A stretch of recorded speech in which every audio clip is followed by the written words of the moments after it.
¿Te has preguntado alguna vez por qué muchos juegos indie de terror usan gráficos de baja fidelidad, conocidos como low poly? Parece curioso, ¿verdad? En una era donde las gráficas hiperrealistas dominan la industria, los desarrolladores indies optan por un estilo visual que parece sacado de los videojuegos de hace décadas. Pero, ¿de dónde viene esta fascinación? ¿Por qué lo utilizan, especialmente en juegos de terror? Hoy vamos a hablar de los orígenes del low poly, cómo llegó a ser un estilo dominante en los juegos de terror indie y cómo ha influido en otros medios. Así que prepara tus snacks, baja las luces y suscríbete con todo y campanita porque hoy entraremos al oscuro y pixeleado mundo del low poly en el horror.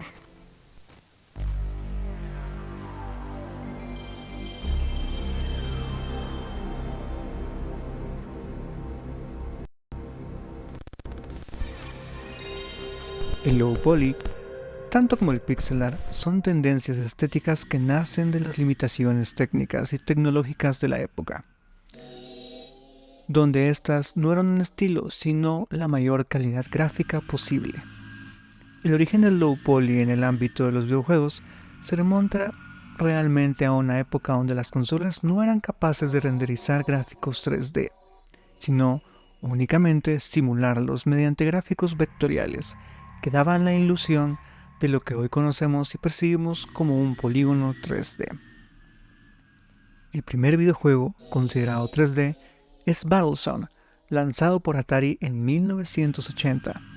En el juego, el jugador controlaba un tanque en un campo de batalla y veía el entorno desde la perspectiva en primera persona, lo que permitía una sensación inmersiva de profundidad, algo inusual para la época. A partir de ese momento, la industria utilizaba perspectiva y vectores, dando la ilusión del verdadero 3D. Pasando desde Wolfenstein 3D, utilizando la técnica de ray casting, que se centra en dar la ilusión de un entorno 3D, o Doom, que se le considera un juego 2.5D, donde se utiliza sprites 2D para representar power-ups, llaves y enemigos, y los entornos con un 3D simulado dotando de una sensación de profundidad y movimiento en el espacio, haciendo un salto a lo que nos compete durante los primeros años de la década de los 90, que dotaría de estética a este movimiento gráfico, que hoy en día conocemos como low poly. Así es, hablamos de la PlayStation 1. La estética característica de los gráficos de PlayStation 1, que muchos recordamos con una mezcla de nostalgia y fascinación, se debe a una combinación de limitaciones técnicas, peculiaridades del hardware y las herramientas de desarrollo de la época. Varios factores influyeron en su aspecto visual único. La falta de corrección de perspectiva. ¿Recuerdas ese temblor o distorsión que los objetos 3D parecían tener al moverse? Esto se debe a que la PlayStation 1 no tenía corrección de perspectiva. Los polígonos no se ajustaban adecuadamente cuando se alejaban o cambiaban de ángulo en relación con la cámara, lo que daba como resultado bordes que parecían bailar o deformarse. Juegos como Tomb Raider y Resident Evil son ejemplos claros. Si miras con atención las paredes y estructuras en estos juegos, verás cómo parecen moverse de manera extraña al girar la cámara. Falta de mapeo MIP y filtrado de texturas. La PlayStation 1 no tenía herramientas para suavizar las texturas a medida que los objetos se alejaban de la cámara. Esto resultaba en un efecto de pixelación y desenfoque, donde los objetos 3D parecían tener un ruido visual, especialmente a distancia. ¿Esto te suena familiar? Seguro que lo has notado en Silent Hill, donde la atmósfera densa y oscura se combinaba con las texturas pixeladas para crear una sensación aún más inquietante. Capacidad limitada de polígonos. La PlayStation 1 tenía una capacidad limitada para procesar polígonos en tiempo real. Los desarrolladores debían crear modelos 3D con un número bajo de polígonos, lo que dio lugar a la famosa estética low poly. Los personajes en juegos como Final Fantasy VII, por ejemplo, tenían extremidades rígidas y angulosas debido a esta limitación. Distorsión de texturas.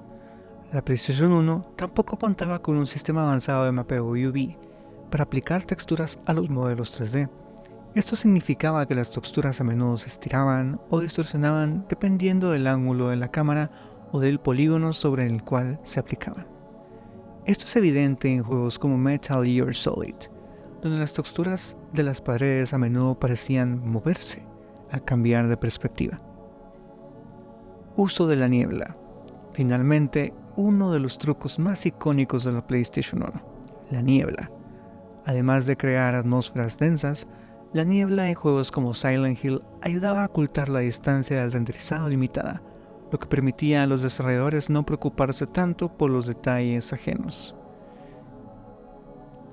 En los últimos años, el low poly ha regresado con fuerza en la escena indie, en parte debido a la nostalgia de esos juegos de la era del PlayStation 1. Estos títulos evocan una época en la que los gráficos no necesitaban ser hiperrealistas para asustarte. Lo desconocido y lo borroso jugaban con tu imaginación. Este estilo visual se ha adaptado al terror moderno de una manera que otros estilos no logran, capturando esa sensación de miedo e incertidumbre que muchos jugadores recuerdan con cariño. Los juegos como Paratopic o Lost in Vivo abrazan esas imperfecciones gráficas para crear una atmósfera de desasosiego. Pero no solo se trata de nostalgia. El low poly también conecta con el fenómeno del lost media y las creepypastas. En internet es fácil encontrar historias sobre videojuegos malditos que desaparecieron, supuestamente en los rincones más oscuros de la web. Estas leyendas urbanas están cargadas de elementos visuales propios del low poly, gráficos toscos y distorsionados que, lejos de parecer anticuados, te hacen sentir que algo está fundamentalmente mal. Aquí entra el factor psicológico. Esos polígonos deformados y las texturas que parecen rotas refuerzan la idea de que el juego indie que estás jugando no solo es una obra de terror, sino un posible juego maldito, perdido en el tiempo. El ejemplo más icónico es la creepypasta de Ben Drowned, donde un cartucho de Legend of Zelda Majora's Mask tiene algo oscuro y misterioso detrás. Este juego también forma parte de lo que se conoce como low poly, y tiene una conexión con lo que es el lost media y los glitches que hace que encaje perfectamente en este tipo de narrativas. Muchos títulos de terror indie modernos, al adoptar esta estética low poly, buscan recrear esa sensación de estar jugando a algo olvidado por el tiempo. ¿Será que el low poly se ha visto limitado únicamente al mundo del entretenimiento digital interactivo? ¿O ha logrado expandirse hacia otras ramas de la expresión humana? Sabemos que mi especialidad son los píxeles y polígonos, pero para expandir este tema a otros terrenos, como el cine, qué mejor que traer a una experta no solo en terror, sino también en cine. Les presento a la increíble, elocuente, creativa, hermosa y la mujer que cambió mi vida, Roulette, quien nos hablará acerca del papel del low poly en el séptimo arte. Bienvenida a Pixels, Roulette.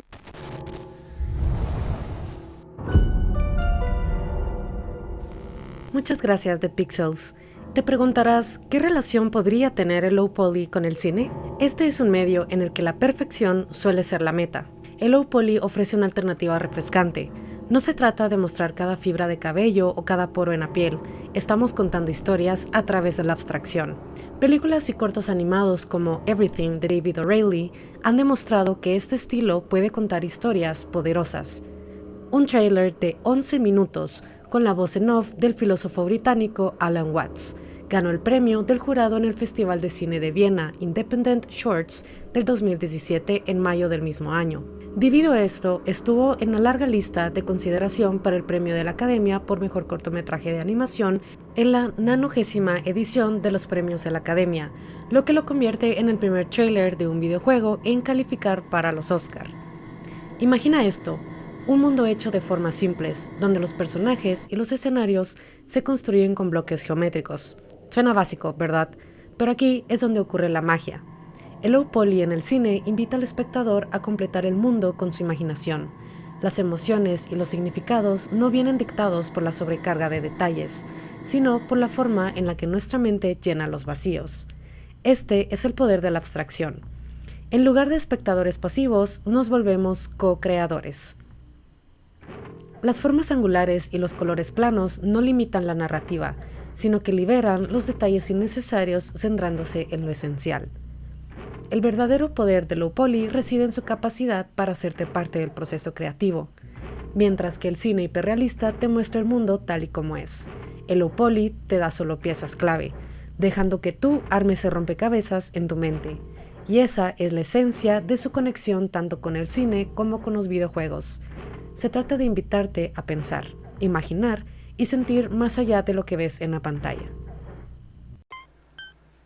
Gracias, Roulette. Y bien, este ha sido nuestro especial de Halloween. Espero que les haya gustado.